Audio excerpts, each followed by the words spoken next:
Let's not even bullshit. Let's start it already, ladies and gentlemen. I'm running a little bit behind because I had to be a grandfather this morning and actually take my grandson to school, elementary school. He got me in trouble. My grandson got me in trouble because I went in the wrong way, and he knew I went in on the wrong way, so he just let me get in trouble. So my grandson, he's me. He's just like me. Anywho, ladies and gentlemen, boys and girls, children of all ages, Mr. and Mrs. America and all the ships at sea, welcome to the sound of coffee. My name is Thomas Bishop. I am the villain. I'm better looking than your boyfriend, twice as good looking as your dad, and they both know it. This show is brought to you in part by Glitterwix. Go to glitterwix.com. Check out the hottest, freshest, newest scent on these candle streets. It is called Villainous. It is inspired by yours truly, Thomas the Villain Bishop. All I ask for is this. If you are in the TikTok chats, like the live, share the live. Let's get this thing up to 30,000 likes. Gift a panel. That would be me.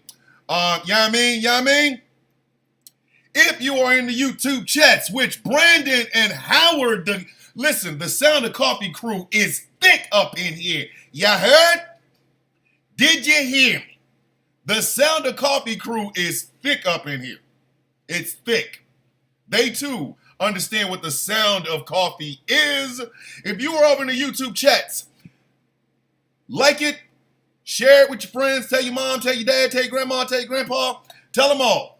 That crazy earringed, fingernail polish wearing Negro is back on the air. If you can't see me, but you want to hear me, go to gcpr.live and you can listen to me on the way to work. Yes, ladies and gentlemen, I am late because my grandson had to go to school. Rodney! Oh my goodness, Rodney, what's happening? What it do, bro? Yeah. Oh snap, Yolanda. What? You just stopped by to see what shenanigans I'm into. The shenanigans is thick, ladies and gentlemen, because our favorite uncle, Grandpa, Tim Walz spoke last night, ladies and gentlemen, but so did Bill Clinton. And let me tell you something. Let me talk to you.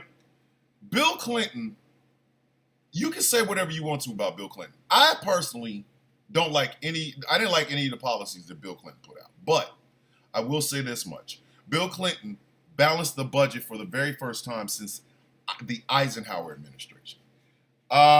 Rodney, you said your day is kind of shit, not gonna lie. Hey, Rodney, that's what I'm here for. I want you to laugh with me. Come with me. Hey, Rodney, laugh at these jokes. What do we have here now? I don't really know just yet. Why. Yeah, I did Tupac and argue with your mom and don't argue with me. But Tim Walz spoke last night, but so did Bill Clinton. Now let me go back to what I was saying. I was not a big fan of Bill Clinton's policies, but however, I cannot argue with the fact that Bill Clinton balanced the federal budget for the first time since the Eisenhower administration. I will never, ever forget that.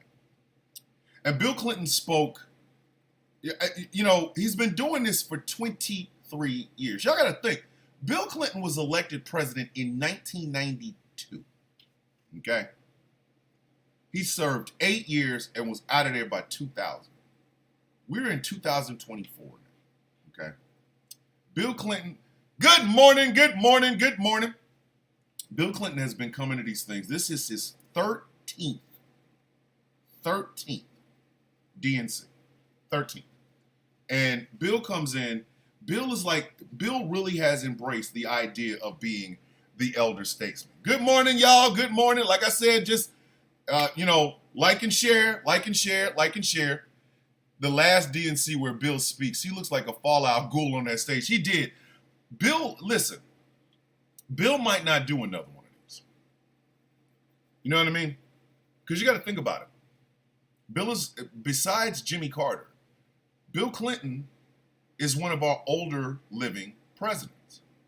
You know what I'm saying? It's like, I still remember when Jimmy Carter was doing these things, right? And I've said before, Jimmy Carter is my favorite president for no other reason other than the fact that he was a flawed man that tried to do his absolute best.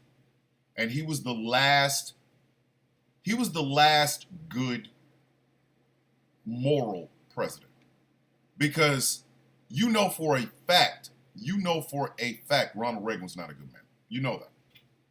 And subsequently, Ronald Reagan set the stage and set the tone for every other president that followed behind him. You know what I'm saying? So it's like, oh snap. I do have a surprise, but I'm gonna hold on to it for the second half of this, in the second hour. Yes, Dave, we're gonna talk about it. We're gonna talk about it in the second hour. But Ronald Reagan set the tone for every president that will follow behind him. If it was not for Reagan, we would not have Trump. Do you see what I'm saying? So Jimmy Carter was the last man that ran for president. And I won't even say the last man that ran for president because he wanted to do good, because there have been a lot that have done that. But Jimmy Carter actually, there was no pretense with Jimmy Carter. As a matter of fact, everybody knows the president of the United States, even until the day he dies, gets $400,000 a year. It happens. Every president gets $400,000 a year. They still don't make their salary, stuff like that. Jimmy Carter lived extremely modestly. Both him and Rosalynn, they lived very modestly. They didn't have an extravagant house. Like if you go to Atlanta, you can go see the Carter, the presidential library and stuff like that. But they didn't have like this big extravagant house and stuff like that. Jimmy and Rosalynn were still putting on sweaters when it got cold, rather than turning the heat up. This is how frugal and modest they were. Jimmy Carter also spent the years after his presidency building houses for Habitat for Humanity, speaking truth to power when it comes to the situation involving Israel and the Palestinians. Got a lot of flack for that. He got a lot of flack for that. Right? And Jimmy Carter lived the life of a modest man because that's who he has always been. You contrast that with somebody like Ronald Reagan, who was all about the shadowy, I'm going to show strength and that was Reagan. You know what I'm saying? So it's like every subsequent president after that they either had to be on that side of the strength and power, or they had to try to find a middle ground, which is one of the things that I disliked about Bill Clinton. Bill Clinton said, F a middle ground, we just going to be just like them. We're just going to be Democrats. And I have never liked that. I've said that.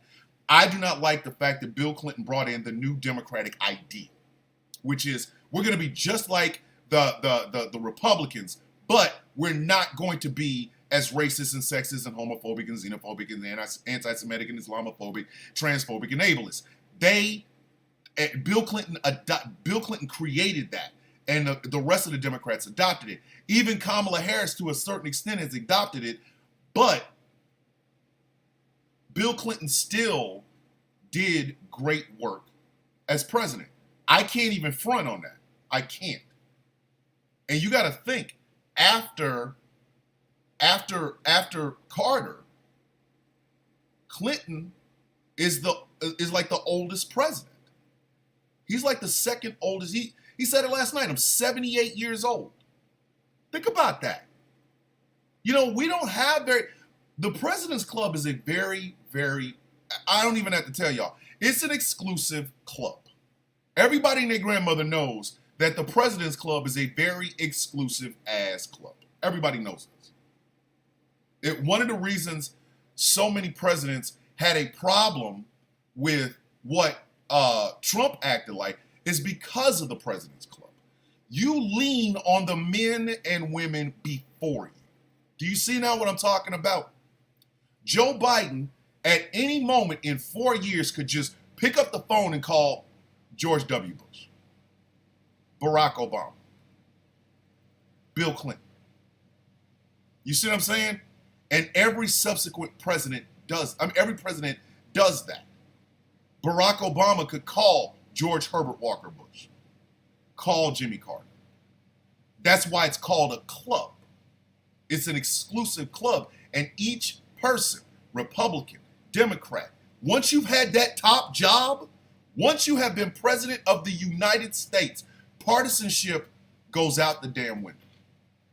If the president of the United States calls you, you answer.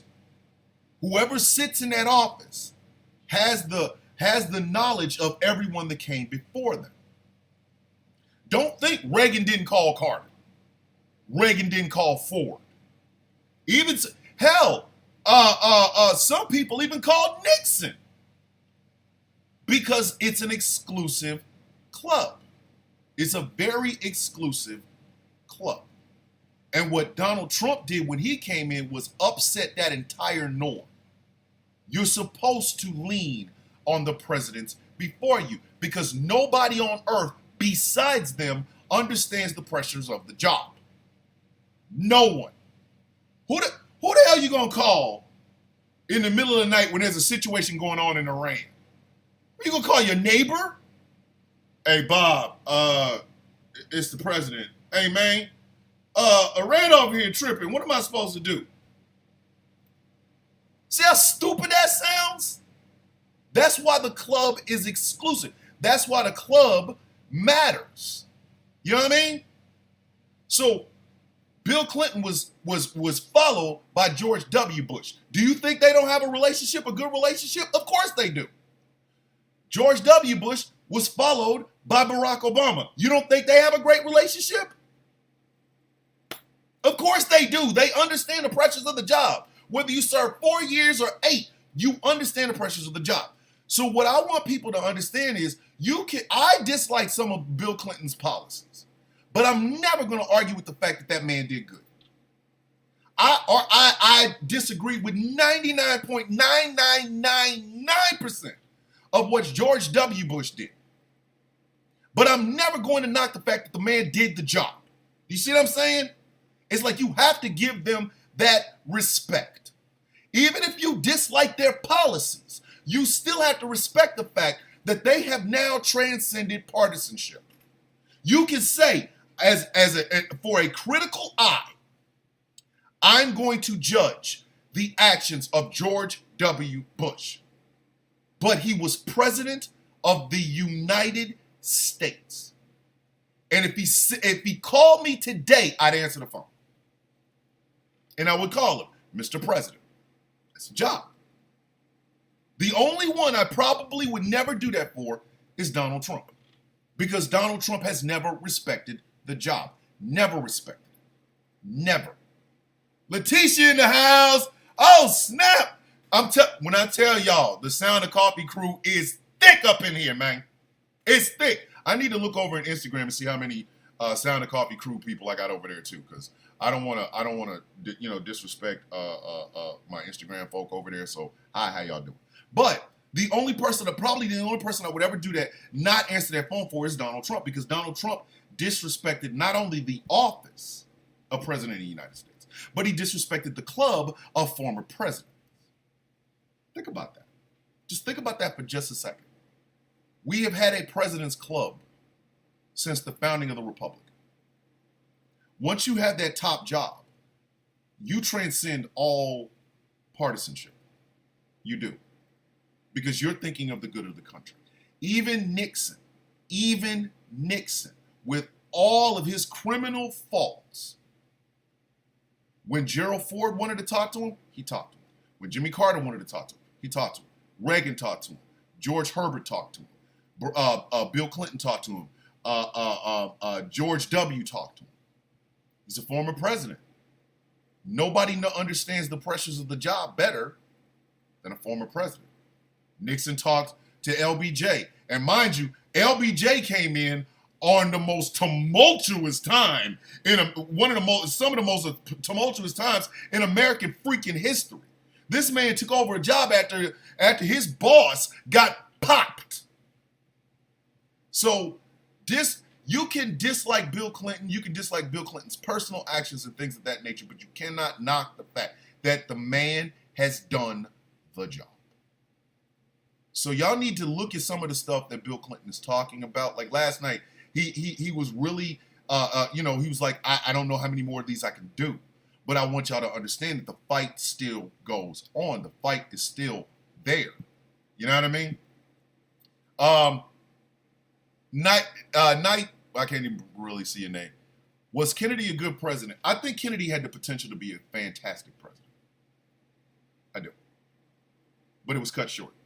I think now the Kennedy I think that would have changed the world is Robert. I will say that. I think Robert would have changed the world. Because Robert had that thing. Okay. He started off like the silver spoon guy that his brother was. Okay. And then life happened. He watched as his brother was killed. He buried his brother. We're not talking about his brother died of an aneurysm or his brother died of a heart attack. We are talking about an assassination. And Robert saw that. And Robert saw the direction that the country was going. You know what I'm saying? So it's like Robert saw the anger of white racists in the South towards black folks. Robert saw the determination that black people had to have the rights that are due them by just being in this country, right? So Robert went from silver spoon to mourning his brother to really truly seeing America through a set of eyes that a lot, and I'm gonna say it. I know there's a lot of white people that listen and watch this. I'm gonna tell y'all, a lot of y'all do not have that insight. That good morning. A lot of y'all do not have that insight. A lot of y'all choose not to have that insight. Please understand, it's not that you can't. It's the fact that you choose not to. Choose not to. So Robert Kennedy saw what happened to his brother. He saw the hatred and the vitriol that was going on in this country, and Robert was changed. Kiwi bird in the house, all the way over from New Zealand. Good eye, mate. I think that's Australian, my bad. But to see the world the way Robert Kennedy saw it, had Robert Kennedy lived, he would have almost assuredly won the presidency. Think about some of the things that would have been changed had Robert Kennedy won the presidency. Well, first off, if LBJ, because LBJ left because of the Vietnam War, Robert Kennedy wins. How long do you think they'd be in that war? The Civil Rights Act and the Voting Rights Act had already been signed. So Robert Kennedy would have strengthened both of them. You would have had things like, there wouldn't have been a Watergate. There wouldn't have been a Watergate. Hell, there wouldn't have been a protest at the '68 Democratic Convention. Robert Kennedy would have won. Robert Kennedy won California. Robert Kennedy would have won the nomination, and he would have beaten Richard Nixon. There's no doubt in my mind Richard Nixon would have gotten his ass whooped by the second Kennedy. And I think America would have been a little bit different. Just a little bit. Because I think with Robert Kennedy became truly became an American by seeing America not from the ivory tower that he was born in, but from the eyes of the people that walk amongst us today. And I think if you look at the presidents that changed America's mindset, if you truly look at them, what you will see out of them is a lot of them tapped into that thing. You know, Sarah Palin said that real America is in these little pockets of white people. I'm gonna just say it. But America isn't just the farmland. America's the hood. America's the barrio. America is the reservation. Because people still live there. There are human beings still there. Still. So America is more than just these heartland with the cows and the pigs and the horses. And America is those inner cities where where people talk about them, but people never talk about the people that are in them. They talk about the reservation, but they don't talk about the people that live in those reservations, the traditions of those people in those reservations. They talk about the barrio, but they don't talk about the traditions and the love and the pride that are in those barrios. They don't talk about the love and the spirituality that's in the hood. Robert Kennedy saw that. And most presidents, the ones that truly change things, the ones that truly, that are memorable, that really truly are memorable, those are the ones that see the world.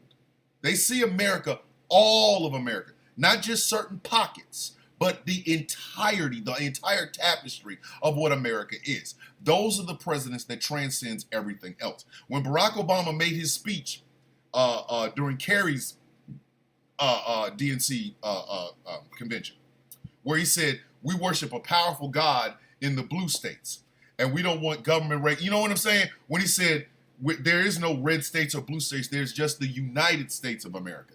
That is those are the presidents that see things. Now, mind you, every single president has made a deal with the devil. The military-industrial complex that Eisenhower warned against, every single president makes a deal with that military-industrial complex. Don't get me wrong, it happens. Every president, Republican or Democrat, has made a deal with that military-industrial complex. I just wish one would say no.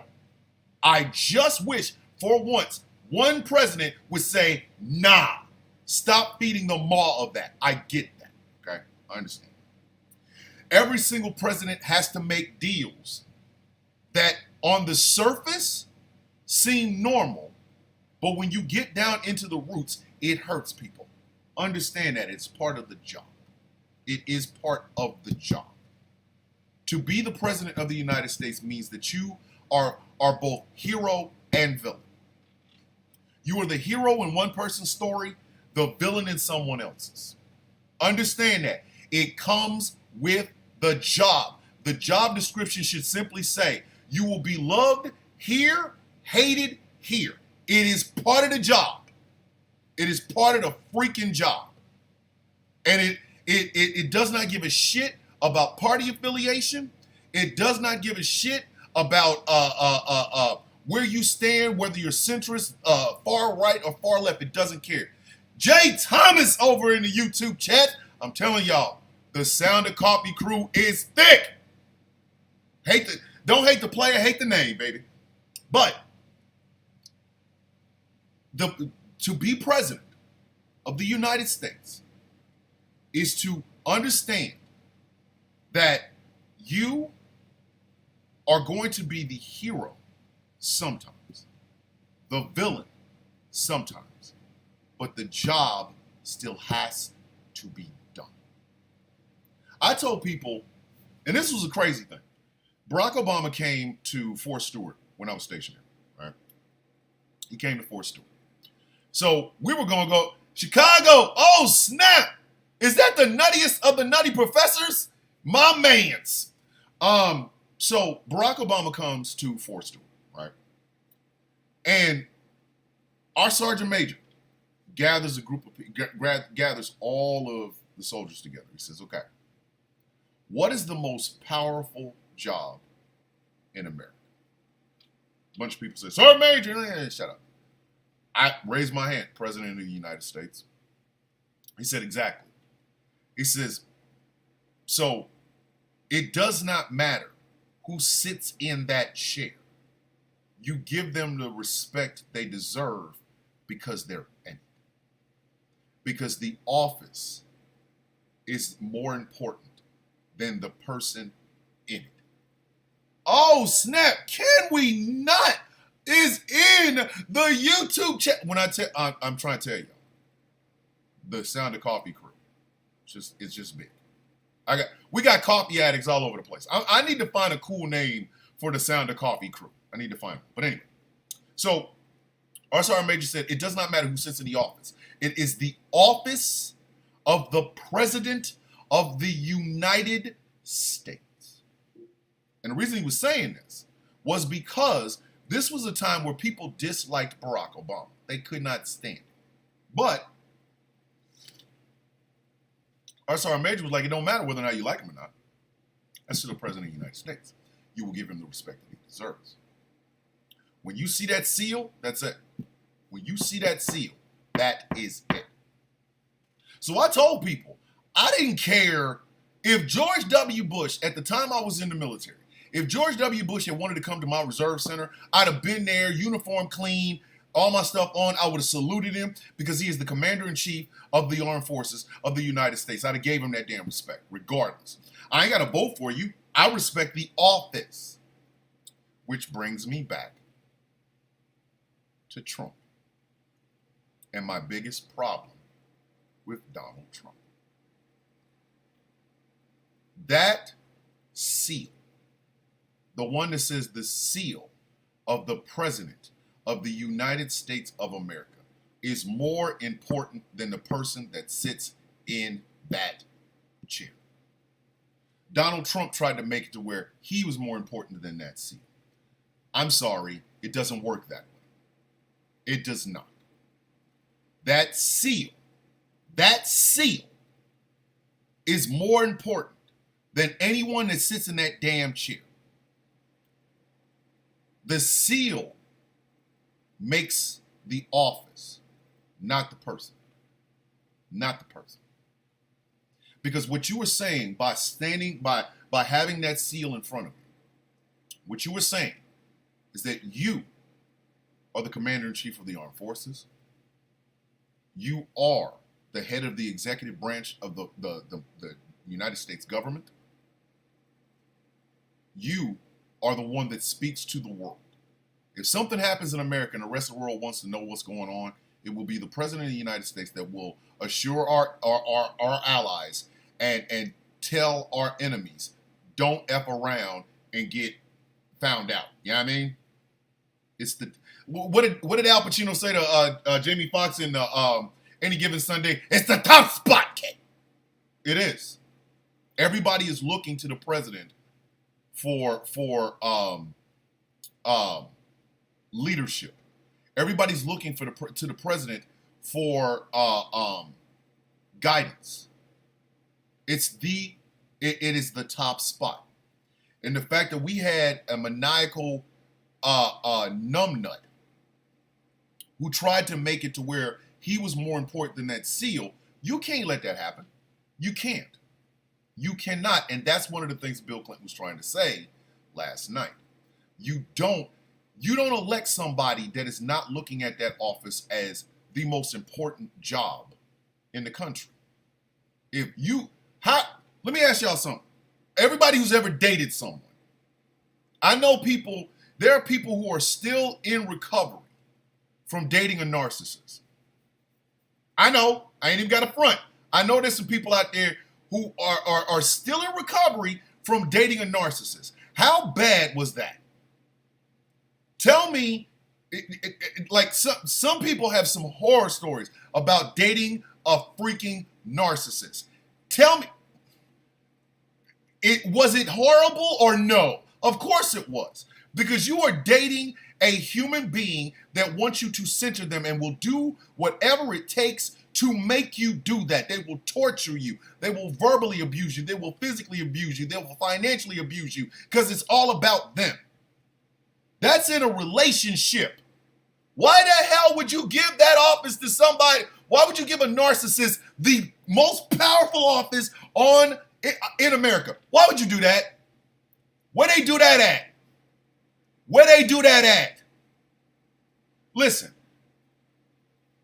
you can say whatever you want to about Bill, but he understood the job. George W. understood the job. George Herbert understood the job. Reagan understood the job. Barack Obama understood the job. Joe Biden understood the job. Eisenhower, Nixon, Kennedy, LBJ. They understood Truman, FDR, Hoover, Polk. They understood the power of the job. The only person out of all the presidents we've ever elected, all the people who have ever ran for president of the United States, out of all of them, only one human being thought that they were bigger than the damn job. Sometimes somebody should have told Trump, ain't nobody come to see you, Donald. They came to see the president. You know, he sound like David Ruffin. I'm the best thing ever happened to this country. Y'all ain't stupid. I'm the one selling the merch. They come to see me. They came to talk to the president. Ain't nobody come to see you, dick. Like what? Or what was this vice president named? Damn. Shit, can't think of it. Pence. Ain't nobody come to see you, Pence. It's the presidency. It's not a game. And that's what Bill Clinton was trying to tell y'all last night. It's not a game.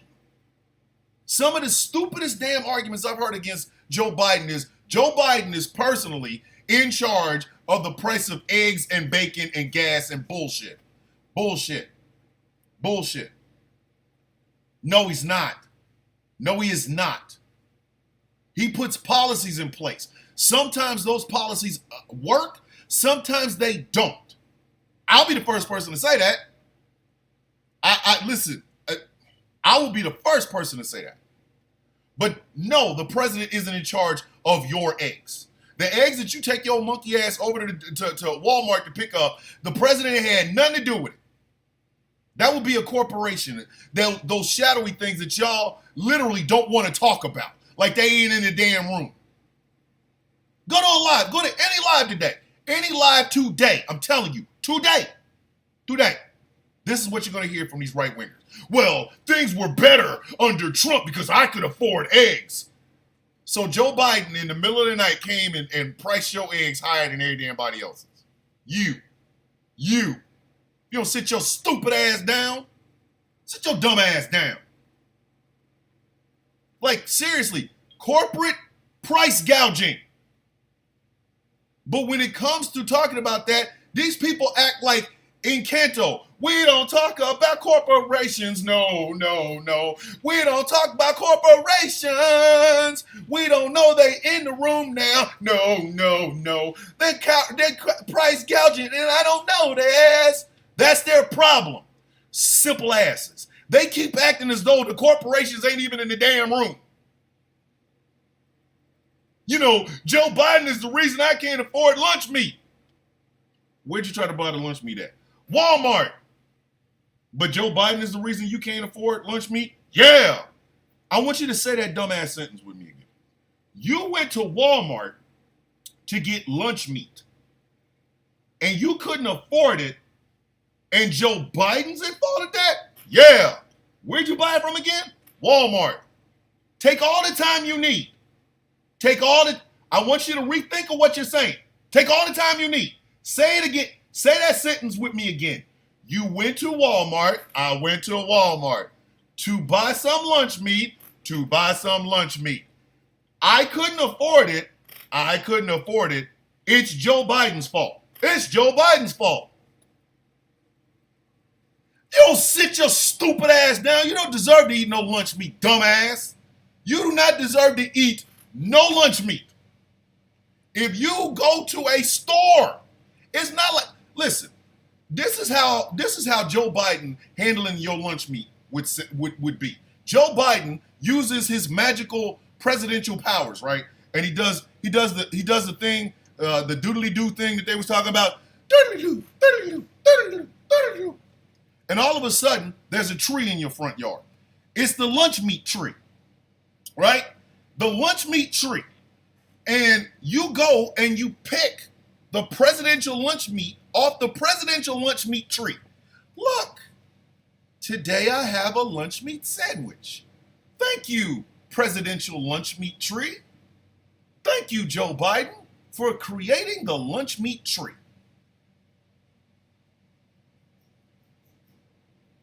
That's what would if Joe Biden was in charge of your eggs, Joe Biden would be the world's largest chicken. He would just be sitting at his desk every day, popping out eggs. And it would be in a cart. They'd say, Biden's own eggs, fresh out of his ass.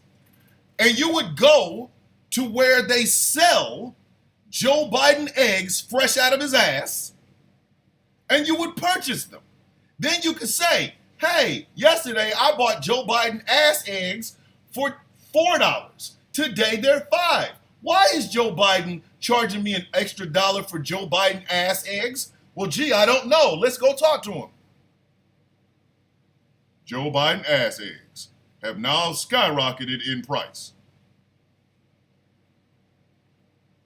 But if there's a corporation, if there is a corporation in the middle, yeah, I mean, Morning Chuck's over there in the YouTube chat. I'm telling y'all, we getting thick up in here. If there is a corporation in the middle between Joe Biden's ass eggs and you purchasing Joe Biden's ass eggs, maybe you should blame the damn corporation, stupid. How did we get here? You know, Joe Biden's the reason I can't buy eggs. Oh, you tried to buy them expensive ass Joe Biden ass eggs, didn't you? I sure did. He raised the prices. Tip, huh? What? How? Y'all will say the name of the place you couldn't afford to buy the food at, and you blame Joe Biden anyway, you simple bastards. But when Trump was in office, I could afford eggs. So I'm guessing Trump's ass eggs were a little bit cheaper? Of course they were. They're covered in shit. We don't talk about corporations. No. We try to pretend they ain't in the room. We don't talk about corporations. No. We try to pretend like they ain't in the room. Are you out of your rabbit ass mind? Trump ass eggs was cheaper than Biden ass eggs. What? Simple bastards? Like, come on, man. You know, Joe Biden's in charge of the gas. Really? Tell me why. Well, I went to Exxon. Stop. I need you to rewind what you just said. You went to Exxon to try to fill your tank up, yep? Yeah. Couldn't afford it, could you? No. But it's Joe Biden's fault. Yeah. So, between Joe Biden's ass eggs and Joe Biden's gas piss, you obviously can't afford anything because it's all Joe Biden's fault. You see how stupid y'all dumbasses sound? Y'all will tell us where you're going to get this shit, and then you will tell us it's Joe Biden's fault that the place you went to get the shit at is higher than it was yesterday. Huh? Hold on a second, y'all. You get on that couch, I'm gonna whoop your ass. Everybody shut up. Shit. Whining ass motherfucker. Sorry about that. Had to be a dog dad. Yeah. Anywho, I want y'all to think. When y'all go on these lives today, I'm giving everybody permission, whether you're on TikTok, Instagram, wherever. I am giving you permission to make this argument. When somebody tells you you can't see what Joe Biden has done to the economy, ask them what they're talking about. And if they go into in-depth about buying eggs or buying gas, I am giving you permission to say, oh, you tried to buy those expensive Biden ass eggs, didn't you? And when they go, excuse me? No, for real. Obviously, you tried to buy Joe Biden ass eggs, didn't you? Huh? Because you're telling me they're so expensive. Obviously, he must have hatched these some bitches by himself. That's why he ain't got no rallies. He's just in the White House, just out there pumping out eggs out his ass. Hey, Jill, can you give me some water? His ass eggs hurting my booty. Can you give me some water? Thank you. As opposed to, and when Trump was in office, I could afford eggs. Oh, so you got some of them Trump ass eggs, huh? Huh? Trump ass eggs. You obviously must have gotten a hold of some of Trump's ass eggs. What do you mean? Because you're telling me Donald Trump's eggs were cheaper. No, I'm saying I could afford them. From where? Well, I went to Kroger. Shut your dumb ass up. Shut your dumb ass up. You went to Kroger's and bought Trump ass eggs, right? No, I just bought regular eggs. Okay. And under Trump, they were cheaper, right? Right. So you went to Kroger 4 years later and tried to pick up some Biden ass eggs, right? No, I just tried to get some regular eggs. And they were more expensive, right? Right. Did you ever think to blame Kroger, you simple bastard? Nope. But I move on. Just remember, Biden ass eggs are more expensive than Trump ass eggs. You heard it from the bill. So America finally got a chance to see and hear Tim Walz. And I'm going to tell y'all something. Gus Walz, Tim Walz's son,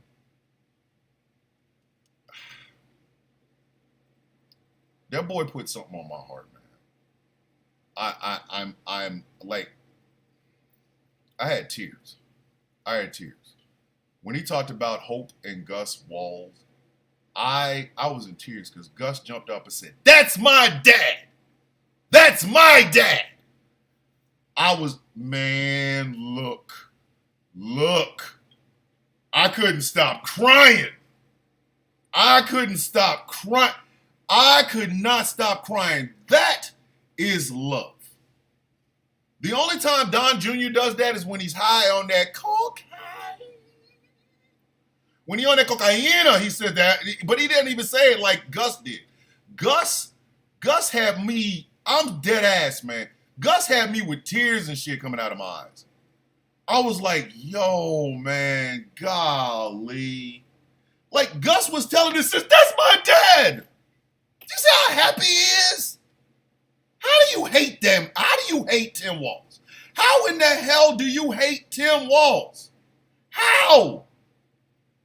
Tim Walz, let me tell you something, all right? And no, I'm not gassing his ass up, people. I don't want Walz ass eggs. But we got to be honest about something. We have got to be honest about something, ladies and gentlemen. Tim Walz's happiness is something I think all Americans should strive for. I do. I think all Americans should strive for something like that. Don't y'all miss being happy? Am I the only one that misses being happy? Just happy for no damn reason. Just happy. You know, yes, I have battled depression and anxiety all of my life. I'm not even going to try to sit up here and pretend like I haven't. I have battled depression and anxiety my entire life. Okay? I went through an entire military career. Regardless of the achievements that I was making or the job that I had to do or the places I went, I understood I understood this is what I was supposed to do. But when I had those moments of happiness, like when I was hanging out with my fellow soldiers, hanging out with good NCOs, and I had a good commander and a good first sergeant, and my job, even when it was difficult, I still had help. I had people there that would help me out. They would look out for me. They say, "Hey, McCormick, we got you. Don't worry about it. Hey, McCormick, come over when we got you. Don't worry about it." When I got promoted, one of my closest friends in the military was the one that promoted me because I got promoted in Korea.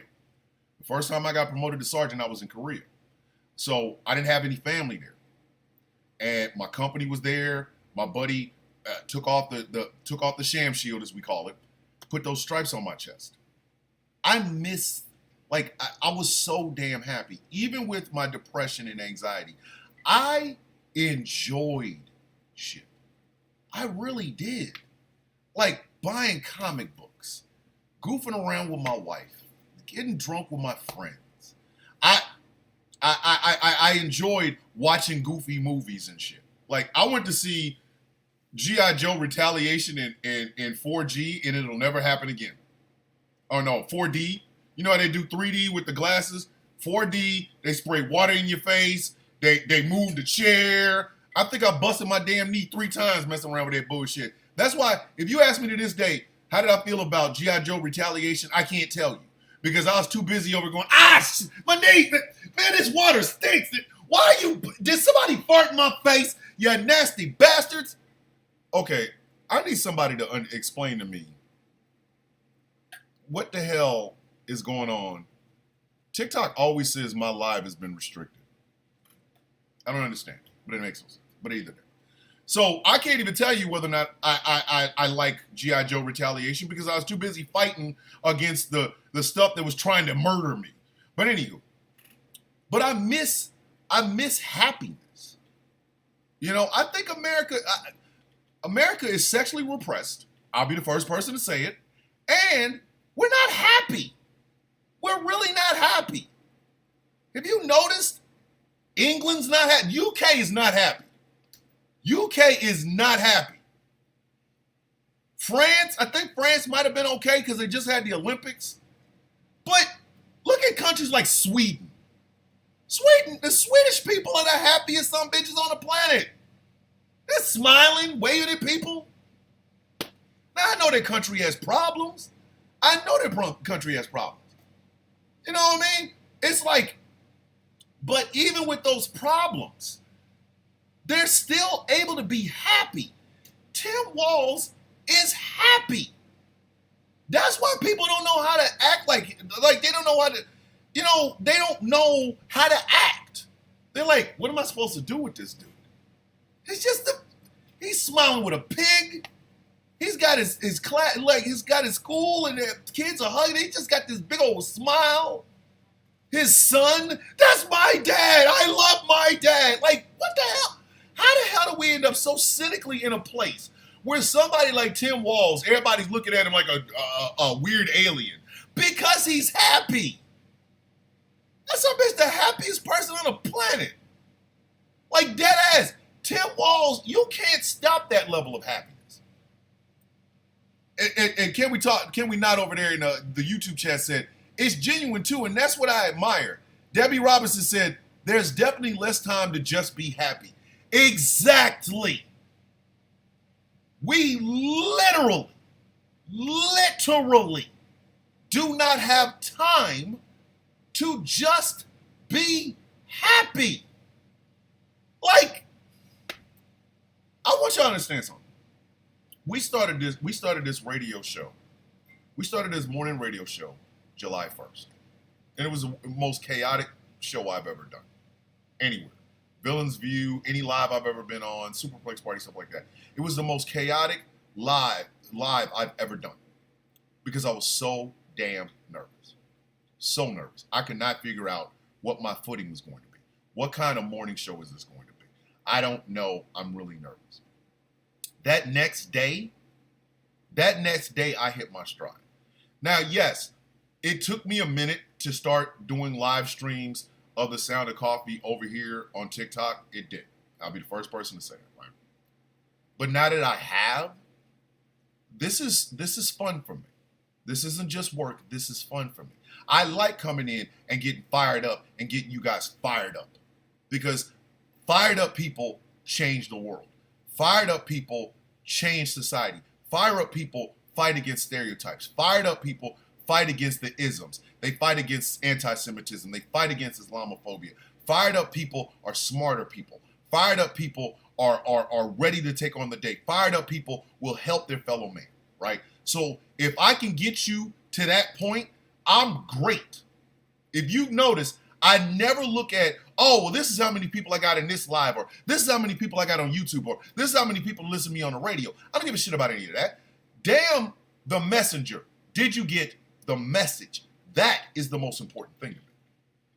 I want to make you laugh. I want to make you think. I want to make you angry. I want to get you fired up. Because when you're fired up, whether it's I'm going to take on the day as a trash man or I'm going to take on the day as a Wall Street person, when you're fired up, you're thinking in terms of, I can change something. Tim Walz gives us that. Gives us that. The energy in this campaign has completely changed. And yes, not going to sit here in front, not going to sit here and pretend like it hasn't. It's Kamala Harris. Kamala Harris has completely changed this entire landscape. It's the reason Donald Trump is over there flailing his ass off like flop fish on the boat, just flopping. Because Donald Trump doesn't bring fired up. Donald Trump brings Look at me. Worship me. Look at me. JD Vance. What? The reason he picked JD Vance is quite simple. JD Vance didn't like him. Now JD Vance can't stop kissing his ass. It's fealty. In the Republican Party, it's fealty. In the Democratic Party, for the very first time, there is the H word. Happy. Yes, there is, when you are happy and when you are fired up, compromise is possible. You can talk about things. You can work things out. Frank, dip from the pod, dog. Dip out. Stop outsourcing. Get out of here. When you are fired up, you can think in terms of, hey, I disagree with that person over there, but I'm fired up to try to get this fixed. I'm fired up to make this thing work. I am fired up to see to it that this thing gets done because I want to take care of people. I want to take care of I want to put out brand new ideas. I want to help more people. And then you become happy because you got it done. And that's addictive. Tim Walz is showing everybody how the power of happiness, the power of, hey, I want to see this get done, and I'm okay with working with somebody to do it. Before I go any further, let me go ahead and reset the show. This is the Sound of Coffee on GCPR.live. It is streaming over on TikTok. It is streaming on YouTube. It is streaming on Instagram. My name is Thomas Bishop. I am known as the Villain. This show is brought to you in part by Glitterwix. Go to glitterwix.com. Check out the hottest, freshest, newest scent on these candle streets. It is called Villainous. It is inspired by yours truly, Thomas the Villain Bishop. The other night, me and the wife was burning this when I was high. And I'm going to tell you right now, that's a mellow burn, baby. Ooh, the cinnamon and teak wood was all in the room. I was higher than flying draft coochie. Man, look here, man. I slept like a baby. And you will too. Go to glitterwix.com and check it out. Now, back to what I was talking about. Happiness actually does, it helps your body. You know what I'm saying? I'm a 52-year-old black man, okay? I know black joy in America is always frowned upon. I understand. We can't be happy. We can't be boisterous. We can't be what's the word I'm looking for? We can't be excited. We're not allowed to be. Our joy has to be tempered. Because too much black joy, you're gonna get a white Karen calling the police. Oh my God, the Negroes are over here smiling. Like, what are we doing? Like right now? Really, lady? Really? You saw black joy and just, you know what I mean? So I understand black joy comes with a level of, okay, can I do this? Taz says you're ruining her relationship. Taz, how did I do that? How did I ruin it? Chaos King is my brother and I love him to death. I didn't ruin nothing. I ain't got nothing to do with it. But we're not happy. America is a very, very unhappy place. Yes, first part of it, go ahead and say it, ladies and gentlemen. We are not being intimate. Intimacy is not being, what's the word I'm looking for? Centered. Intimacy is not being centered. Men have forgotten how to flirt with women. We frown upon things like two men kissing. Public displays of affection by a gay couple just bothers a bunch of people. But that's natural. Intimacy is part of your makeup. Okay? You can't just be walking around all the time like, I'm ready to kill, steal, and murder. Blah, blah, blah. You can't. You ain't gonna take no time to kiss a woman on her hand. You ain't gonna take no time to flirt with another dude. You a good looking motherfucker. Excuse my French. No profanity before 8 p.m. Eastern Standard.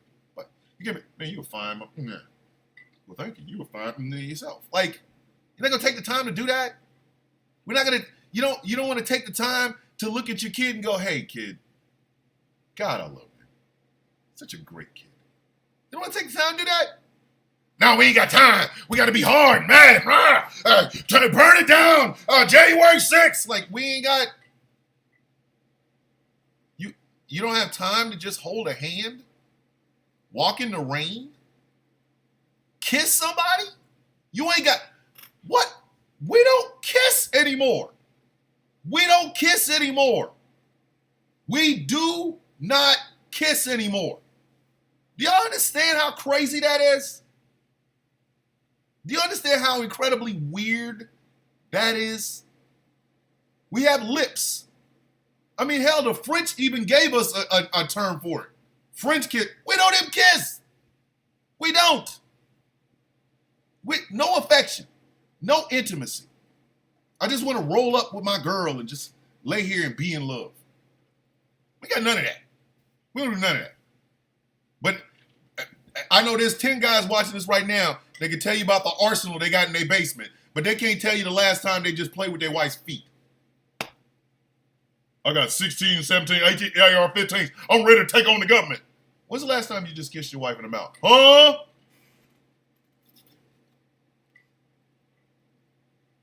Like, seriously. And then somebody like Tim Walz comes along, and people are looking at him like an alien. That's why they're like, let's tear apart his military record. Let's tear apart it. What is there to tear apart? The man is a happy son of a bitch. Tim Walz is one of the happiest people walking around here right now. Right now. And I thought that the first time I saw him when they was like, Vice President Harris has made her VP pick. It is Minnesota Governor Tim Walz. I was like, okay, let me go study on Tim Walz. I look at the first picture I ever saw of him was this big old cheesy ass grin. I'm like, damn, bro, man, happy. And then he spoke. Then he opened his mouth. And it's Coach Walz. Coach Walz. For me, if I ever met the man, if I ever met him, it'd be Massart. He could win the vice presidency. And I could be invited to the vice president's house. Vice President Walz would like to speak to you, Mr. Villain. How you doing, Massart? Hi, my name is Staff Sergeant. You know what I mean? Like, I don't know how to act. It would be Staff. I would be Massart. Morning, Massart. Oh, you don't have to call me that. Yes, I do. What do you think, you're stupid? There's a cat that I follow on here named First Sergeant Cal. Love him. Mi gente. Love that man, right? His name is First Sergeant Cal. So when I make comments in his videos, I call him Top. Period. It off rip. His name is Top. I don't mess around. You know what I mean? So Tim Walz is just happy. And we kind of miss that. Don't y'all miss just naked happiness? Don't y'all miss that? Just the act of just liking being around, being alive, the sun on your face or rain. You can look at the rain and go, because of the rain, something great will grow. Don't y'all miss that? Or am I the only one? Am I the only one that notices that? Don't y'all miss just smiling? Because something made you smile. I laugh because laughing is in me. There's no secret to this shit. Thomas, why do you make the videos where you laugh? Because it's funny. I laugh because some shit is funny. I laugh because, damn it, that was funny. You know, I make my joking videos when y'all see the comedic voice on TikTok. That is me trying to make y'all laugh because I found something hilarious. Like, watch this. And then I go put the voice on, watch this. And then it's like, people laugh. Don't y'all miss that? Look at Tim Walz and look at JD Vance. Tim Walz looked like the sort of person that will make you laugh in your beer. Like beer would come out of your nose, you'd be laughing so hard. JD Vance looks like the sort of person you have to like cover your beer from. Stop me when I'm telling lies. Somebody stop me when I'm telling a lie. If JD Vance was on the Sound of Coffee, it would not be a Sound of Coffee because I ain't gonna drink nothing around a man. I'm saying that as a dude. I am saying that as a dude. He looked like Tim Walz looks like the sort of person that y'all would just be out in the backyard at the barbecue pit, just trading stories and goofing off and laughing your ass off. If you're a vegan, he'd be out there just making vegan hot dogs, just making jokes. You'd be like, oh man, come on, Massar, you funny as hell, man. Go to a JD Vance barbecue. You're gonna bring your own covered bottle, and you ain't gonna let nobody near it. You ain't eating no meat. You're gonna bring your own food. Like, man, I don't trust this dude. Mess around and I'll wake up tomorrow morning with penises drawn on my face in permanent magic mark, and now I'm good. I'm good. That's all I'm saying. If the idea of voting, if right now you were still on the fence on who to vote for, think about it this way. What is the overwhelming feeling you've had? If it is joy, why would you vote for somebody that is going to kill that? If it is sorrowful, why would you vote for somebody that's going to continue that? Why would you not vote for hope? Why would you not vote for joy? Why would you not vote for somebody that you know is going to take that job seriously? I told y'all I am voting against Project 2025. I am voting against Project 2025 and Agenda 47. Those are the two things I am voting against, right? I have made this abundantly clear. You will not see a bunch of Harris Waltz merch on me. We might get a sign to put in our front yard, and that might be it. But I am voting against Project 2025 and Agenda 47 because it is going to fundamentally change the lives of people in this country that maybe I don't know, maybe I've never met, maybe I've never talked to, all right? But it is going to steal the joy of someone. It is going to steal the hope of someone. It is going to steal and take away things that are going to make someone's life better. And I'll be damned if I'm going to vote for that. So while you over here on the fence, ask yourself this question. It's kind of like the movie The Box with a very underrated Frank Langella's in it. If somebody handed you a box and they told you, if you press that button, you will get $1 million. But someone, somewhere, around the world that you have never met or you don't know will die, would you do it? That is what you have to ask yourself. You know there is an organization that wants to fundamentally change how America operates. You know what I mean? And you know if you vote for them, people that you don't know, that you've never met before, are going to be harmed, hurt, maimed, or killed. You still going to vote for them? Still? Ask yourself that. Think joy rather than sorrow. Before I go any further, there is a gentleman. There's a page on TikTok called Alex and Andy's Pet Bandanas, I believe. Okay. It is ran by a gentleman by the name of Uncle Andy. They make T-shirts with Andy's writings on them, and then they sell them. If you go to TikTok or Instagram and look them up, it's Alex and Andy's Pet Bandanas, I believe. I have the picture. Thank you for nonstop. Thank you. I appreciate that. Damn. Alex, I think it's Alex and Andy's Pet Bandanas. I really want to call it that. But Uncle Andy had a stroke, and he is paralyzed on his right side.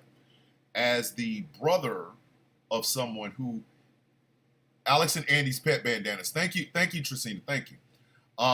as the brother of someone who also went through a stroke. My brother, the Saint, went through a stroke. He was paralyzed on his right side, and it was touch and go. I was really, really, really, really worried. I thought I was going to lose my brother. Okay, so Alex and Andy's Pet Bandana, they sell T-shirts with Andy's slogans on. Like I was telling you guys yesterday, I want to shout out little, organizations and people and stuff like that that do work like that. So yesterday I talked about Agent Riley. The day before I talked about Bohemian Visions, which is ran by my good friend Bohemian Diva. Today I'm telling you about Alex and Andy's Pet Bandanas. Please go to their page, whether it's on TikTok or Instagram or whatever.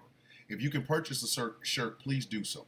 Also, there is a company on TikTok, there's a shop on TikTok that stole Uncle Andy's designs and everything and are selling them. If you see them, if you see any shop that is not directly connected to Alex and Andy, tell on their ass. Tell on their ass. Tell on. Because it is disgusting that they would they would absolutely do something like that. Okay? But like I said, go to Alex and Andy's Pet Bandana on TikTok and on Instagram. Right? Their shop is in their bio.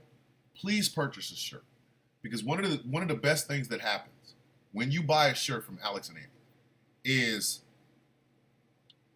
Uncle Andy sends you a note, a handwritten note by Uncle Andy in every shirt. Every shirt. A good friend of mine, I call her Red. But she bought a shirt, and sure enough, there was a handwritten note from Uncle Andy with the shirt. So every time you buy a shirt, you get a handwritten, personalized note from Uncle Andy. Please go support them. Please go purchase shirts. They have long sleeves. They got short sleeves. Please purchase a shirt so that Uncle Andy can send you a personalized note. And tell them, go over there, give them some support. Go into the comment section of all of their videos and tell them we are rooting for you, Uncle Andy. I plan on buying an Uncle Andy shirt probably in the next week. And when it gets here, I will proudly display it on the Sound of Coffee for you guys who can see it. For you guys who can hear me, I will describe the shirt to you, and I will read the personalized note from Uncle Andy. I plan on buying that next week. So Alex and Andy Pet Bandana on both Instagram and TikTok. So go check them out. So now I get to the idea that Dave was alluding to when this show first started, ladies and gentlemen. I'm going to give you the backstory because I got time to kill. It's my show. I can do what I want. There was an idea that had popped in my head. It was right around the time Moms for Liberty was out there, doing their dumb shit where they were banning books. It was a little bit over a year ago. I was on somebody's live. And I got on there, I don't know why people don't invite me to lives anymore. I don't know why. I feel like Godzilla.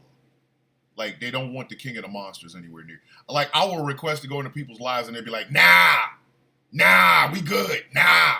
Like, you don't want the villain in there? Okay. So about a year ago, I was on a live, right? I was on a live. And I said, you know what? They keep banning books. They're banning books here, banning books there. I said, you know what? I have an idea. And the idea was this. And this is exactly what how it started. I said I was going to have an OF page. For OF, you guys know what an OF page is. Where I, once a week, picked a book. I read a couple of chapters out of it. Buck ass naked. Buck ass. People laughed. People thought it was hilarious. Ha ha ha ha ha. Buck ass reading. I said, no. I would call it the Buck Ass Book Club. that idea was formed in my head, right? I was gonna read Buck Ass Naked. Okay.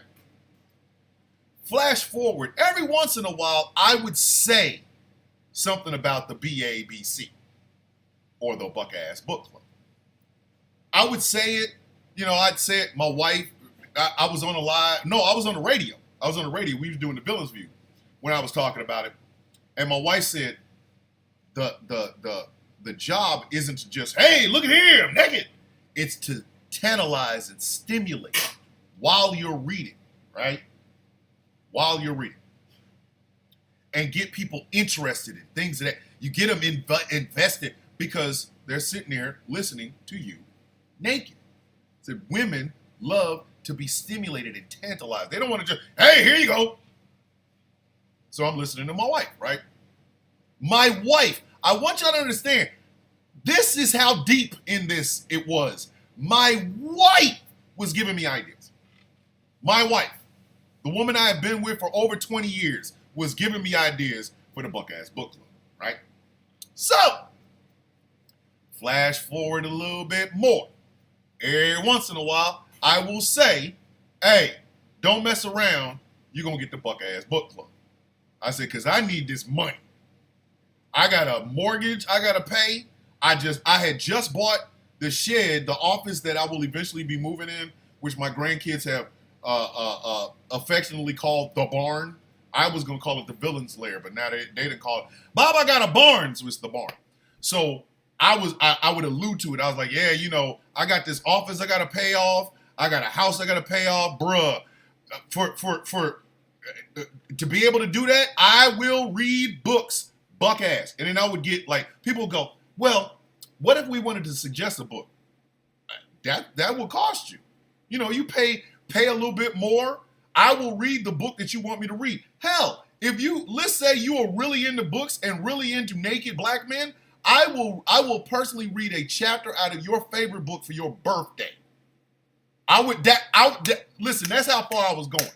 So the Buck Ass Book Club was in the back of my head, right? One of the myriad of ideas that I had. GCPR, Ghost Claw Productions Radio, was one of those ideas. Ghost Claw Entertainment is one of those ideas. Doing documentaries was one of those ideas. I got ideas out of my ass coming out of my head. And a lot of them I'm starting to work on. But the Buck Ass Book Club is one of those ones I say, well, I gotta have a place. I gotta find a place inside the office, blah, blah, blah. So flash forward to yesterday. I am on a live on TikTok with Mims. Mims is a good dude. Mims is a fantastic dude. He's funny. He's educated. He smacks Trumpers the same way I do. Love Mims. Love him. I go on his live because Mims is one of the only people that will let me in their live. I don't know why nobody else wants me in there. Apparently, the King of the Monsters reputation precedes him. So, we go in. We're having a real, just a casual conversation. Tenchi's there. Cage is there. Star's there. Mims is there. I'm there. Nigel's there. Jason's there. So there's a bunch of people there. And I float out the idea of the Buck Ass Book Club. Again, it's just been popping around in my head. By the time I got off that live, and we're talking about an hour. We're talking about a whole ass hour. By the time I got off that live, a Discord server had been created, a domain had been bought, it's been purchased, stickers were made, thank you, Mims. When I tell you that marketing has been talked about, filming has been talked about, Star is literally volunteering her work, because Star is a spicy author. I find out that I'm some sort of a legendary figure in book talk. Who knew? I stay on debate talk, I stay on wrestling talk, I stay on military talk, I stay on black TikTok. I did not know that book talk even knew who the hell I was. Apparently, they do. Hi, book talk. How you doing? That's so cute. How you doing? Anywho, so ideas had been formed. People that were volunteering, people were volunteering to read in French. So yes, ladies and gentlemen, the Buck Ass. I'm gonna tell you how deep this is. The Buck Ass Book Club has a TikTok. It has an Instagram. It has a Facebook.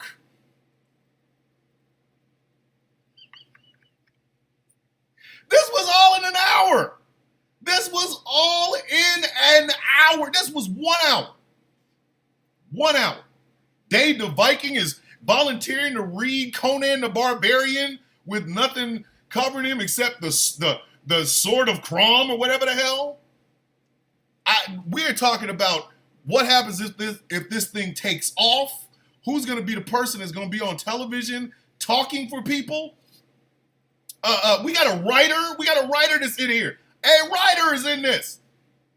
We got and Mims is like, I'm telling Mims, well, dude, you're in marketing. You talking? No. They're gonna want to talk to you. Me, ain't nobody trying to follow you. Like, we're talking about price index and things of that nature. Screwing OF. We have a website where you pay a certain amount per month, and every week, you will have someone. It'll be me, for example. I will use myself, me, reading a book while new. And it serves three purposes. And I really want y'all to listen to these three purposes, okay? Because they are some of the best purposes for doing this I have ever heard. I should know, I was there when we were talking about it. Number one, it promotes reading. It promotes reading. No, we're not reading any children's books because we don't want children on this website. But it promotes reading. Something Americans are failing at doing. People can't remember the last time they read a good book. You can do them in audiobooks now, so there's really no excuse. But people are not reading books. You got places like libraries, you've got Barnes and Nobles, you got Amazon, and a lot of people are not reading books. So the first thing it does is it promotes reading. The second thing it does, it promotes body positivity. It promotes the idea of we are human beings, flesh and blood, and our bodies look like this. This is what we look like. So no, there won't be any airbrushed, super hot. Like I joke and say I'm gonna cover myself in baby oil and read a book glistening, but that's only because I'm an asshole and I can get away with it. Okay, that's just me. But we will have people reading that are plus size. With, so the stretch marks and things of that nature, not a problem because it's a human body. We are promoting the idea that your body is beautiful, regardless of what you look like, regardless of how you present. Your body is still beautiful. It is a beautiful, beautiful thing, right? And the third and most important thing that it is promoting is the idea that Americans can be comfortable with intimacy. This is how deep we have thought through this thing. There will be sections. We will have a person with no clothing on describing the human anatomy. The male reproductive organs, the female reproductive organs. What does the heart and the lungs and the liver and things of that nature, skin care. We will have a section dealing with mental health, reading books by authors that talk about mental health and how to maintain your mental health, how to be better about your mental health. A section about relationships, consent. This is a good touch. This is a bad touch. The idea of telling, when you get consent, you can do these things. But if consent is ever taken away, then you stop. We will have a section on LGBTQIA+, trying to destigmatize them. No, they don't want your kids. No, they don't want that. Every trans woman wants to sleep. No, here's a book by a trans author, read by a naked trans woman or a naked trans man, and they're telling you, I am normal. I'm a normal human being. My feet are the same. My body is the same. Talking about these things. A section reading books by men about men's mental health, about the scars of war, by reading a book. You know what I mean? And yes, nude. Yes, nude. Because one of the reasons people like groups like Moms for Liberty exist is because they scare people. They will have people out here saying, oh, that book has gay themes. So, gay people exist. Now, we already said we wouldn't do anything disrespectful like reading the diary of Anne Frank or the autobiography of Malcolm X without any clothes on. However, we would have book recommendations, an entire list of banned books that people can go out and purchase after listening and watching people read them. And we're not talking about something extravagant, paying like, hey, you got to pay $75 a month for this. No, something like $12.95. If you personally would like to have like, oh, I like that person read, I like that person's voice. Here's a request. I'm requesting that they read this book for my birthday or what have you. You can get it done. Get it done. That would be a special request. It would cost a little bit more. But it is a way to destigmatize something because it goes back to what I was talking about when I was talking about, oh my God, Auntie, I'm mad I'm still not, I'm not, Lord of the Rings. Yes, Dave the Viking has bumped, Dave the Viking, for those of you who don't know, number one, member of the Villains Guild. Number two, highly attractive man. Number three, he has hair, a lot of it. Like he does that thing that I like that. He does that without it being wet. Dave the Viking has offered to read the Lord of the Rings books with no clothes on. I have offered to read the Game of Thrones books with no clothes on. No clothes. Because again, promoting reading. And it goes back to what I was talking about earlier, which is this idea. Yes, thank you, Chaos King. Dave is gorgeous, and he tried to act like he ain't. But it goes back to that thing I was talking about happiness. One of the things that America has really, really gotten itself completely twisted about is we don't see each other as human beings. We don't. We see our political affiliations.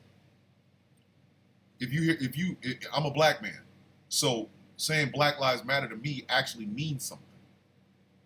But to somebody else, it's a communist Marxist. Or, do you see what I'm saying? Like we spend so much time throwing that shit out at people that we sometimes forget these are people. These are real human beings.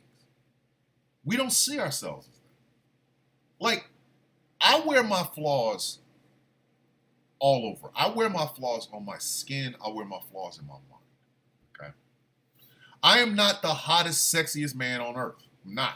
I will sit up and tell you I am because I am. But if I can promote the idea that men can be vulnerable, men can be emotional, men can both show strength and they can show weakness. Men can be intimate.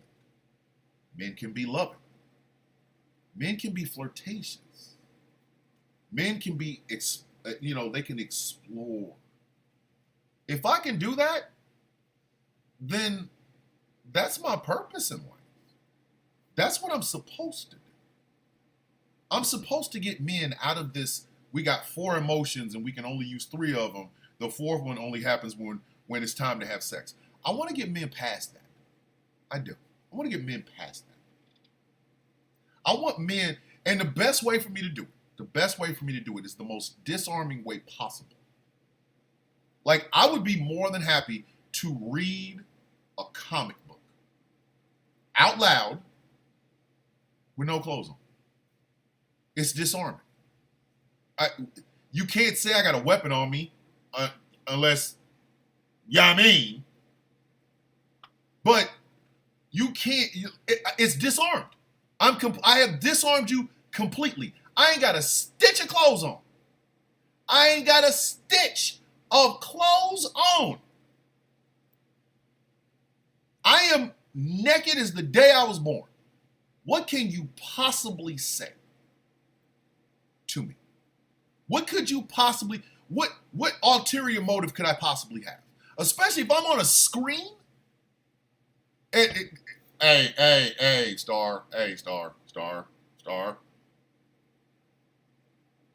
Wink, wink, all right? But the idea, we're promoting the idea that, number one, education is a great thing. Books are they're the key to different everything, different places, different things, different ideas. They take you on journeys. They teach you. You know, you can learn history through books. You can learn fantasy through books. You can learn horror through books. True crime, things of that nature. You learn so much when you read. America has gotten away from this idea. Oh, snap, and angry something about the Buck-Ass Book Club app. Just saying. We've gotten away from this. We have demonized education to the point where people really are sitting there saying, there's a picture I saw of a bunch of signs from outside of churches.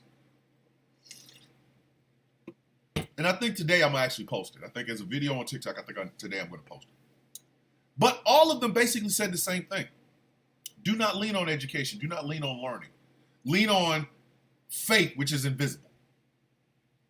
Just hey, don't read, don't study. Just believe some shit you have no proof that it's there. That's heartbreaking. And we're teaching our kids this shit. Can you imagine if we taught our children that trans human beings exist, trans men and trans women? Could you imagine if we started off small teaching our kids that? By the time they're my age, it's just a normal thing. Not just teaching it to them, but showing them. Oh, look, that's Laverne Cox. Laverne Cox is a trans woman. I do a radio show every Sunday with 3 of the best people around. 3 of the best people around. My sister Gretchen, and I call her that, my sister. We have fought together. Again, member of the guild. But that's my sister, who just so happens to be trans. Imagine if we taught our kids that. Imagine if we actually gave our kids something else other than the same violence that we give all the damn time. Imagine if we taught men it's okay to cry. You know, you read, like, everybody knows Forrest Gump. Winston Groom is the writer of Forrest Gump. He also wrote another book, which happens to be one of my favorite books. It's called Better Times Than These. And it's about the Vietnam War. And I remember reading it the first time. I was in tears. Like, some of the things that were going on in that book, it was just really, really painful. I know I have met Vietnam vets that will tell you in a heartbeat how painful it was to lose their friends, to lose their battle buddies, and to the horrors of war. And yes, ladies and gentlemen, they shed tears. Showing men vulnerable. Because we have other emotions. We have other emotions. We do. I'm sorry, I understand. We do. And it would be nice if some men actually knew that. So I read a book like Better Times Than These. And at the parts that actually make me want to cry, I cry. With no clothes on, while reading this book. Patty Cake's in the house over in the YouTube chats. Hello, beautiful. Yeah, a lot of guys are going, oh man, that's what do they say? What's the G word they say? What's the G word they say, kids? What's wrong with that? That only becomes an insult because somehow you're looking at a person being gay as a bad thing. It's not. It's not. And here's an LGBTQIA plus writer. There will be stickers and the damn 10-point buck in the lounge with the rippling abs with a book in his hand. Y'all ain't ready for that. We're talking about doing bookmarks for the buck ass book club. I'm trying. Listen, it's a thing. We might do a soft launch sometime November, December, where the hard launch is going to be sometime in like February, just in time for Valentine's Day. It might not be February because it's Black History Month. I don't know. I cannot possibly wait. Like, I think if we do the hard launch on Street, hold on, Star in the TikTok chats is like Street Crew. Yes, we're gonna have a Street Crew. People just walking around handing out stickers and bookmarks and stuff like that to get people ready for the Buck Ass Book Club. I would like to read the book that Moonlight is based off of. I would. And I think I am.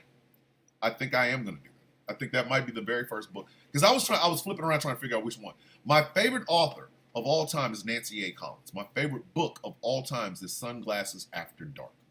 It is the origin story of Sonya Blue, one of the badass of the badass heroines ever put on page. If you have not read Nancy Collins' Sunglasses After Dark, you are doing yourself a disservice. There are 3 books in the Sonya. There's actually more than 3 books in the Sonya Blue trilogy, or the Sonya Blue story. There's Darkest Heart. There's 1,000 Black Roses. I love all of them. I have all. I don't just love them. I have them. I have the original printing of Tempter by Nancy Collins. But if you are a fan of vampires and you don't know who the hell Sonya Blue is, we can't talk. We can't talk. I got nothing for you. Got nothing for you, man. I got nothing for you. You know what I mean? Nothing. Because Sonya Blue is one of the baddest heroines ever on the literary page. Why Nancy Collins does not get more love than she does, I will never understand. You can buy Nancy Collins' book in audio. You can buy them in hardcover. You go to Amazon. You go to Barnes & Noble. You go to wherever you buy books. Nancy Collins' books, I love them. She got Westerns. She's got one called Dampier about a half vampire, half human, which is basically what Sonya Blue is. She's got Absalom's Wake. She has some fantastic books. If you are not reading Nancy Collins' books, we can't even be friends. Nancy Collins is absolutely, positively one of my favorite, she is my favorite author. If I get permission from Nancy Collins, and I follow her on Instagram, she followed me on Facebook and things of that nature. I am a huge fan of Nancy Collins. If Nancy Collins gives me her blessing, I will read all of the Sonya Blue books. And I will love every single second of it. I will love every single second of it. All of it. I will read Sunglasses After Dark. I will read In the Blood. I will read Painted Black. I will read A Dozen Black Roses. I will read Darkest Heart. And it would be the honor, it would be the honor of my life. The honor of my life to be buck ass naked reading Sunglasses After Dark. And I would even go with the new version. I've got all the old versions. I got the original printing. I got the original writing and printing of Tempter. I have the new writing and printing of Tempter. I have the old version of Sunglasses After Dark. I have the new version of Sunglasses After Dark. I'd read either one of them. I don't care. But that would be like listen, Audio is stuttering. Is my audio really messing up? Patty, is my audio messing up? Give me a thumbs up if y'all can hear me. Give me a thumbs down if I'm acting up. Can y'all hear me? Can y'all? Anybody? Give me a thumbs up. If I'm good, just say, okay. But it would be the honor of my freaking life. And that would be the purpose. That is the purpose of the Buck Ass Book Club. Yes, ladies and gentlemen, I'll be the first person to tell you this. If I can pay off my house in 5 years rather than 30, I will thank every single one of you, and I will continue to read books buck ass. I will continue. Yes, there is a goal for me. There is a goal. Paying off my house. Paying off my house and being able to look my wife in the face and say, it's ours, baby. Ah. And if I could do that by, oh snap, I'm buffering too, damn. If I can do that by reading books naked, and I promote body positivity, I promote reading, I don't know what the hell's going on. I don't know. I have no idea what the hell's going on. Because everything else on this end is cool. I think it's the YouTube. I think it's YouTube. I don't know what the hell's going on. But if I can do that, I promote by promoting body positivity, by promoting literacy, by promoting loving yourself, loving your body, by promoting the idea that it's perfectly okay to be who you truly are. And don't get me wrong, even in the process of trying to pay off my house, we would actually make donations to literacy campaigns. We wouldn't just be doing this just trying to get rich. It ain't like that. I just want to pay off my house.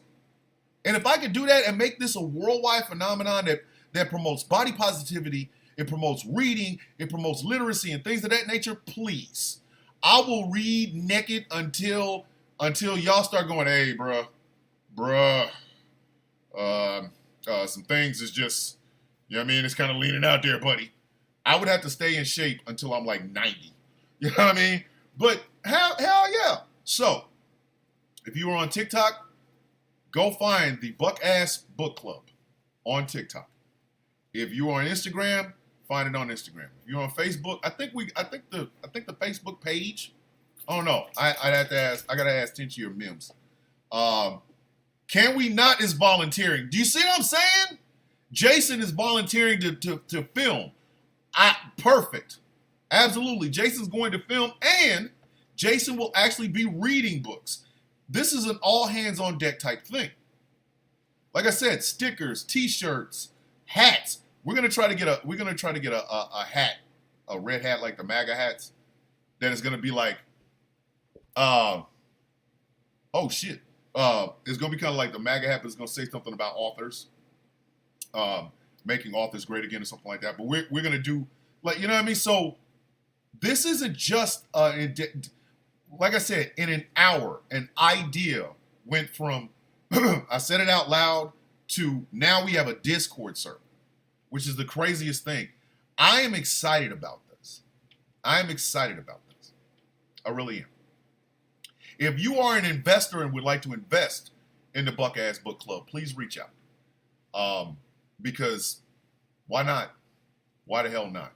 And I get it. It's probably not everybody's cup of tea. Read out with your lipstick out. That's what I'm saying. Because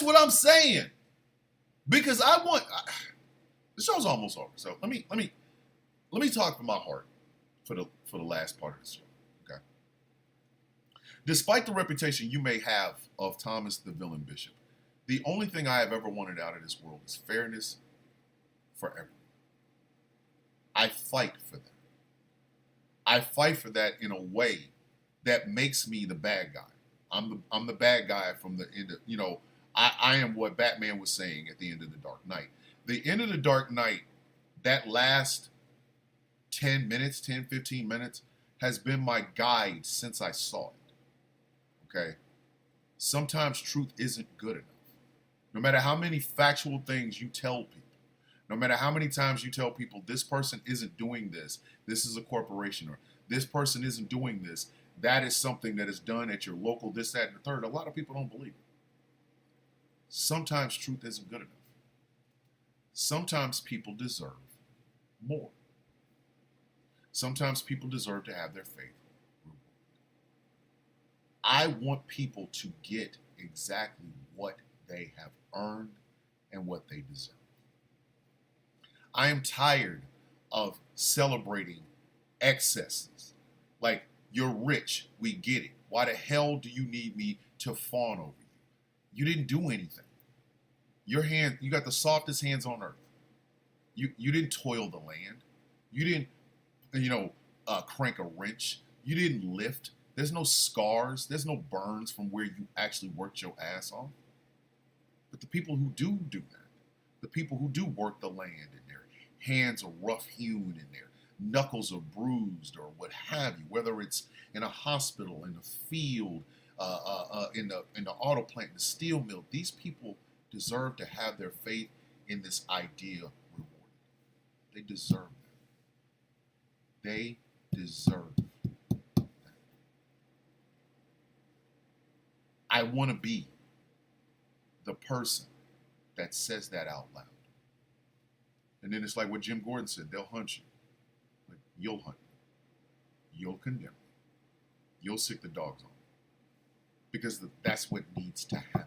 Somebody has to be that lightning rod. The person that people cannot stand. They hate them.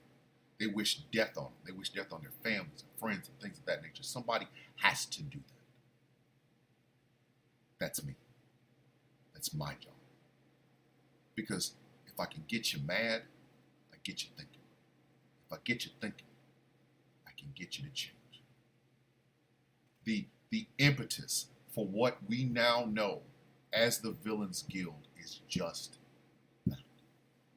To be those lightning rods. To be those persons that say the things out loud that everybody knows is happening, but nobody wants to say it. While you're over here blaming Joe Biden for gas prices, we're blaming Exxon, BP, and Mobil and those places because we know that's where the true problem lies. And somebody has to be that person to do that. That's where we come in. We can take it. We're not the heroes you deserve. I mean, we're the ones you deserve, but not the ones you need right now. We're the bad guys. They come after us.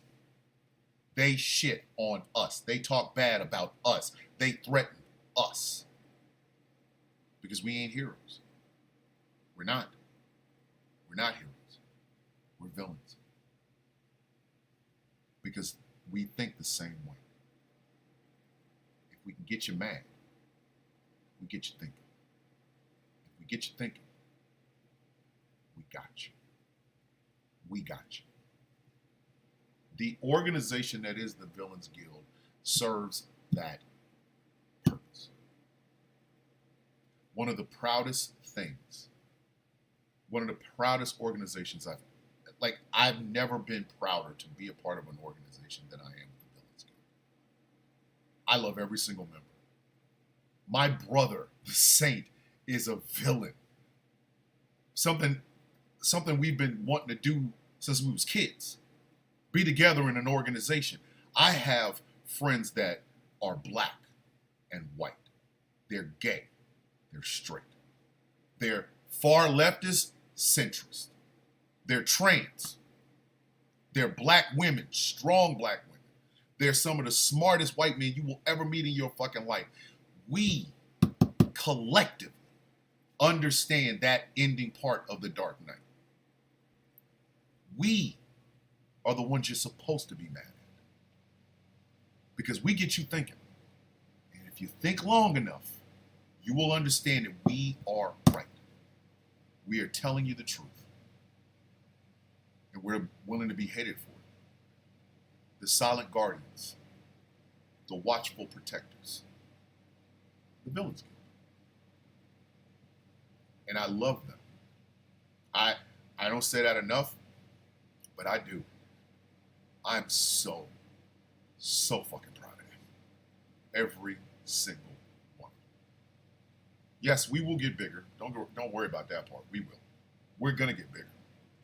And one day, I'm not gonna be here. I'll be going on to that other side. But the work stays. The guild endures. It's not about one member. That's why there's no leaders. I might be the face of, but I ain't a leader. Not. But the guild endures. The work remains. The work continues. And if that means I can help you become more literate about books by being buck-ass naked, that's what villains do. If I can say something in a live that will piss you off so badly, you will go and check and see whether or not I was right, and you will find out I was right. That's what villains do, baby. That's what we do. The guild will endure. The guild is bigger than one person. Yes, my name is Thomas the Villain Bishop, but that just means I'm the most visible one. I'm the first. Doesn't mean I'm the only, and it doesn't mean I'm the leader. The guild endures, and again, I can't remember. I think this is the proudest I've ever been involved with anyone. The guild fucking endures. VG stands. It's bigger than one person. It's bigger than one man. We are worldwide. We got BG UK, put it that way. We got at least 2 members in the United Kingdom right now. I want a villain on every continent. That's always been the goal. And I want them all to believe the exact same thing. We're not the heroes of the story. We're just the one that keeps the story moving. That's our job. And with that, I got to end this show. I got stuff to do, places to go, things to see, touching to do. Once again, Buck Ass Book Club on TikTok, Instagram. Check them out. Join them. I will be posting some videos over there, probably shirtless. Remember, Alex and Andy's pet bandanas. Please go give them some love. Purchase a shirt. Get a personalized note from Andy. Celebrate it. Andy had a stroke. Let's show him that we still love Uncle Andy and he's great. If you like what I do here, please think about becoming a Patreon at patreon.com/Thomas the Villain Bishop. For as little as $3 a month, you can help me keep all of this running and things of that nature. Patreon.com/Thomas the Villain Bishop. If you want to just drop a brother a couple of dollars so I can go ahead and give me some more coffee, my Cash App is Mr. Bishop 3687. Capital M in Mr. That's MR. Capital B in Bishop 3687. Drop your boy a couple of dollars. I'll go ahead and buy myself a coffee. This show has been brought to you in part by Glitterwix. Go to glitterwix.com. Check out the candles. Check out the merch. Check out everything. Glitterwix is the official candle of Ghost Claw Productions Radio. We love London. London loves us. Make sure you go over there, purchase yourself some stuff. Glitterwix.com. Ladies and gentlemen, I'm going to end this show with love, with hope, and with happiness. Like Gus Wall says, you are my people. You are my people. That's my people over there. Y'all are my people. I want to thank you guys for coming in. I want to thank you guys for listening. I want to thank you guys for being in the chat over in YouTube. My Sound of Coffee crew over in the YouTube is fantastic. Sound of Coffee crew over in TikTok. Sound of Coffee crew over in Instagram. I love you guys. And like we say every single morning, may your day be as sweet as the coffee in your cup. This has been the Sound of Coffee. My name is Thomas Bishop. I am known as the Villain. Thank you very much for listening. And I will see you guys tomorrow morning. Have a great